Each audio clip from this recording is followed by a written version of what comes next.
I have the privilege today of talking with one of my heroes and one of the great superbike guys in the history of American superbike racing, Mr. Eraldo Ferracci.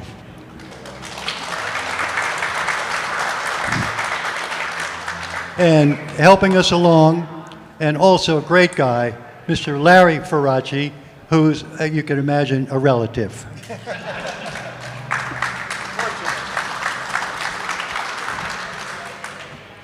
So anyhow, Eraldo's got a great story, which we're going to try and get him to share with us.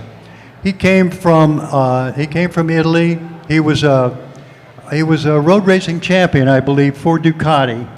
Yeah, I did start on 58 with 175 Ducati, and we won the novice championship over there.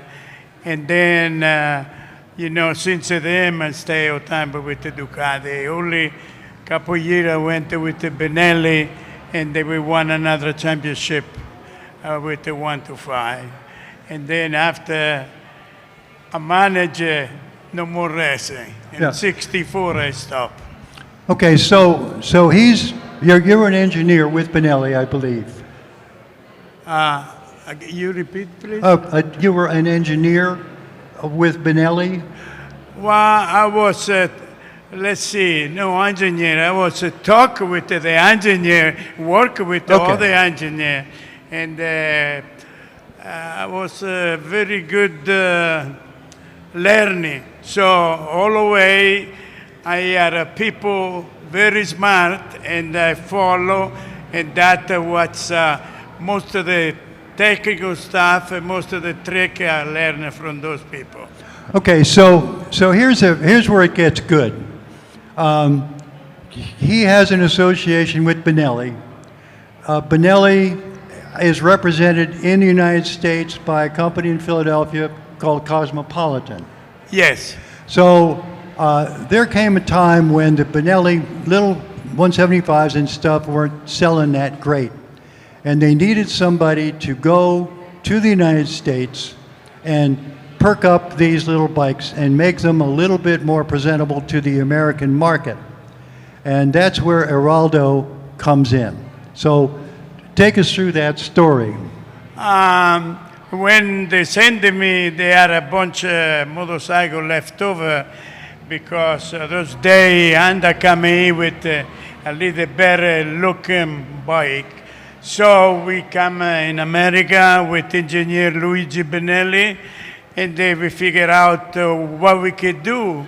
We gotta sell this bike, So there was a 4-speed transmission, and we made a 5-speed. We went back in Italy, of course. So we make a 5-gear box, 5-gear, and then we changed the seat a little bit, reshaped it, and we sold everything. Also. Okay, so this was a big, you set up like a production line in Philadelphia. So after that was done, and it was very successful, you had a chance to go back to Italy. But I think the Benellis said, look, we're thinking about getting out of this business altogether. Maybe you could stay in America and find something else to do. Yes, that is the same time I was to do all the work in America, and Benelli sold the factory to Di Tommaso. And so Mr. Marco Benelli came in Philadelphia, and he told me, listen, I think so you better stay in America. I find you a good job, but you better stay in America because now it's a little rough over there. And so Di Tommaso was a great guy, but he's, you better go in someplace else. So I did, and it's, believe it or not, thanks to them, and I am here today.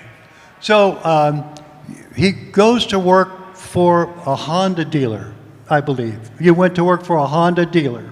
Yeah. And you were there for 15 years. Yes, sir. And during that period of time, you were improving the performance of certain motorcycles. Okay, that was pretty much evaluated the model.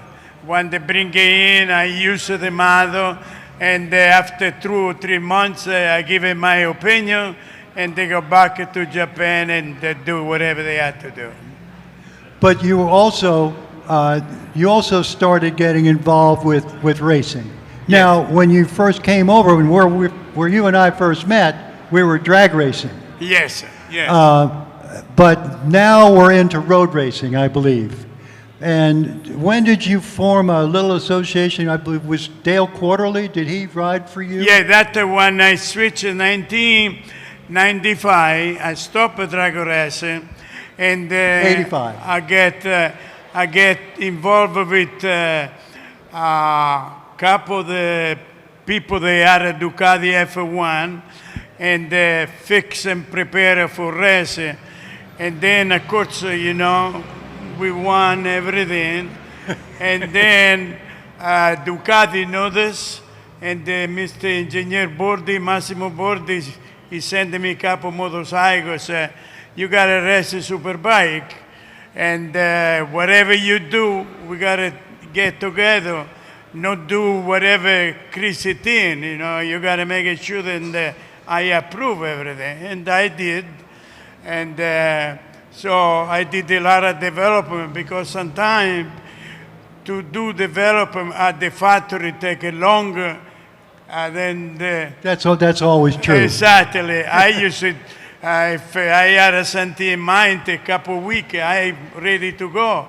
The factory take a couple of months or maybe 6 months, because a lot of people involved, and before the change, they want to make sure the cost and everything else. So that I was fortunate to work with Massimo, and it was a good, really, whatever I was thinking, we need a better exhaust pipe, but he said, well, we keep the same line, and we're going to do something underneath where they cross over, so we don't want to, we want to look like original, so, and everything worked real good. Of course, we started to do the engine after a little bit. Okay, now, there came a time, I guess in 1990 or 1991, when you decided, or somebody decided, that Fast by Ferracci needs to be contesting World Superbike. Correct. Tell us how you went from wherever it was you were and whatever else you were doing to being a competitor at the World Superbike level. Okay, that was a problem, because I was in Daytona. We qualified for the 200. We first qualified, set the track record with the dog pollen, but then we broke the chain on the starting line. So there was before another race in America was about 30 days. So Mr. Castiglione said, why don't you come over and do a race in Donington, the first race in Donington, England. And I said, but I bring my own bike. And I did. So I went over there and bring my own bike. Of course, they was a little faster than anybody else. And the driver was better than anybody else. So there was a good combination. So now, history, I believe, teaches us that your first year at Racing World Superbike, there were 24 races and you won 17 of them. Is that roughly correct? There was 20 races. I won 17 straight, and all the pole position. And then we lost in Malaysia. We finished tour because of the steering dampener lock up. So you cannot steer, So the guy, he was a leader, Poland, and all of a sudden, he was backward. I said, oh, something happened to the engine.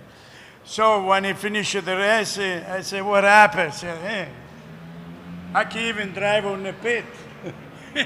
There was all seats up there. So we changed the second rest the same thing. So after we figure out, we put on a dampening this way the oil expand because it was 113 degree there, you know. So and they get hot and the oil expand and lock them up.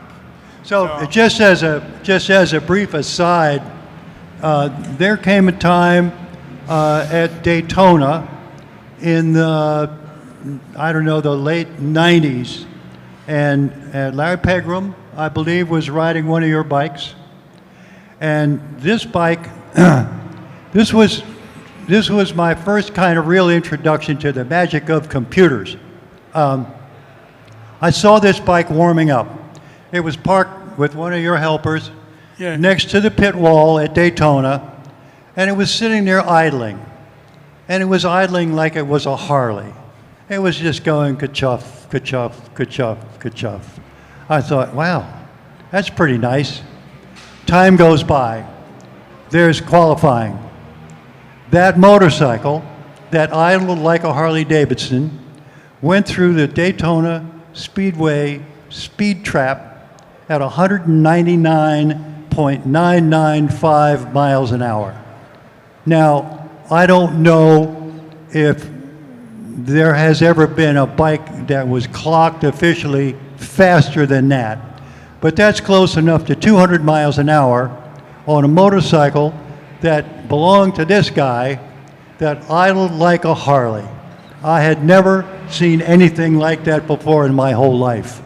But I just want to get that in because Eraldo does have this way with engines. We're back at World Superbike, 91, I think. Yeah. You were there for another year. You won another world championship in 1992. Yeah. I guess one of my questions, I got so many questions, but one of them is, there's a lot of downtime in racing. Okay. And you're in Europe, and you're racing in Germany here, and then you're racing in Malaysia, then you're racing in Japan, or you're racing in England. There's a lot of downtime. Yeah. And maybe Larry can help us out with this. Obviously, you spent time working on developing, maintaining the bikes. But what did you do sort of on a regular week-to-week basis when you weren't racing? Okay. When you were in between the races in World Superbike, you had a base in Italy, right, with the Nipote and Ferracci, and you did development work when you were there. Yeah, I'm sorry, okay. okay. My ear. So, we work 6 months because all the first World Superbike was in Europe. Yeah. So I stayed 6 months in Europe and then coming back in. But still, my bike was locked up all the time. I'm working right there on the factory, but on the night, I had a little space with the off fence and the lock up. Nobody can see anything. So you All through, I was building there, but there was a little bit between me and Franco Fernet. You remember? Yep, sure. And we decided I had a little bit, lot of stuff advanced. And so I made a deal when I went over there, and I said, I bring my own bike, nobody can, that's it. So all through they give me all the necessary stuff like spare, but still all the some trick, there was mine, nobody can say. So at least your first 3 years, 2 World Superbike Championships and an AMA Superbike Championship, your rider was Doug Poland. Yeah.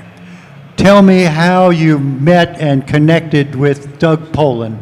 There was Doug Poland, you remember, he got hurt on the foot. And so I guess so there was a little dispute with the Japanese manufacturer. And they saw it, no rider. So he came to me, he offered me some money for get a team for him to go. And so I did, but of course, I never got paid. I ended up to pay him because he was so good. And I talked to the boss in Italy, said, we don't want to get money from him, we got to pay him because it's good. And so that is what happened with the dog. And also, another thing special with the dog was that my idea was to win no more than 2 seconds or 3 seconds. So the competition no worry about too much. So, and he was that way. So we qualify. If somebody was really fast, he go over there and try to beat that time, but not too much. All time, but we got to have a cushion. So that's the way it was. And dog was really, really good to manage. Yeah. So. You did the last time we chatted, which was quite a while ago. You did mention that Doug had certain qualifications beyond the fact that he was a great rider. Yeah. You mentioned how clever he was about just setting up the bike. Doug's ability to set the bike up and give you feedback. Well, believe it or not, that is, some people maybe they don't believe it. We set up the bike and we go for one track, another one. We just move it very little, very little. Lot of changes you do when you race on the wet. But if it dry, we don't do too many changes, like maybe a little click, just a couple millimeters up and down, but not that much like now. They change everything. We don't do that too much. Matter of fact, in 1991, we was in Sugo, Japan, and one stone nicked the windscreen. So I said to Rino Carracci, was my mechanic, I said, we should change that. And Doug came about 9 o'clock. I said, who changed the screen? No, I want to put on everything because I want to make it sure I don't change nothing all year long. So we put back the old screen. He knows. But okay, we're sort of running out of time here. You made the transition from World Superbike racing back to this country and AMA Superbike racing. What were the changes, the differences between World Superbike and AMA Superbike racing?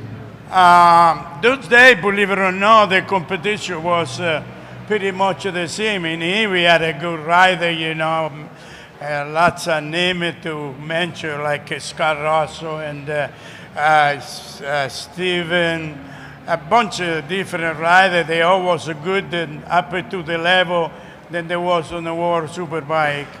But I stopped the World Championship because first it was too much travel.